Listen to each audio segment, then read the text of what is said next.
Yeah, well, we've had the who's who of the Democratic Party over the course of the last 3 days, and that's going to be no different on the fourth and final night here at the DNC. A bit of an all-star cast, as it were, of speakers heading our way. Of course, Tammy Baldwin, Elizabeth Warren, who herself ran for president 8 years ago, Mark Kelly, the senator from Arizona, who was also tipped to be in the running to be Kamala Harris's vice president pick as well.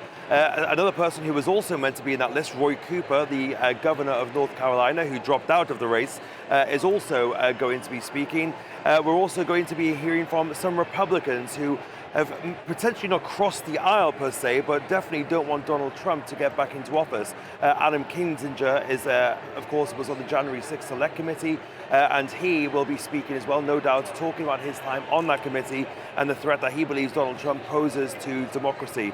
There's also going to be a bit of a theme of gun violence and gun control going through the evening.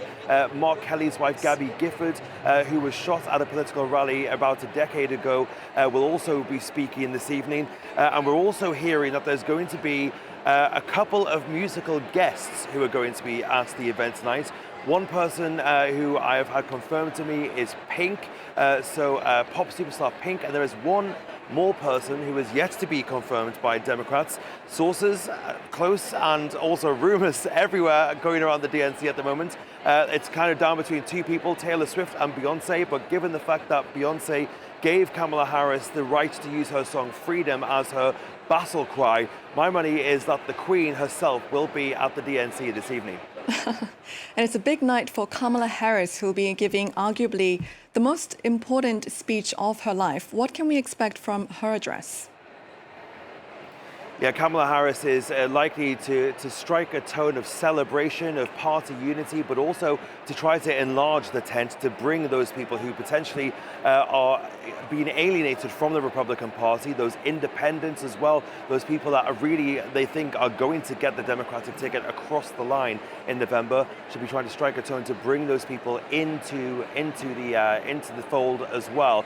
She's also likely to go over her time as prosecutor. Of course, this is arguably the biggest stage that she's had so far, and it is a real opportunity for her to reintroduce herself to the electorate. So she'll likely go over her record as a prosecutor. She's used that line about knowing about prosecuting cheats and fraudsters, and therefore knowing Donald Trump's type. We'll see whether she brings that line back. It always normally gets quite good applause from the crowd.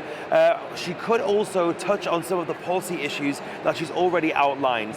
I'm thinking of the building of new homes for first-time buyers. That was something that Barack Obama said in his speech when he spoke just on Tuesday night.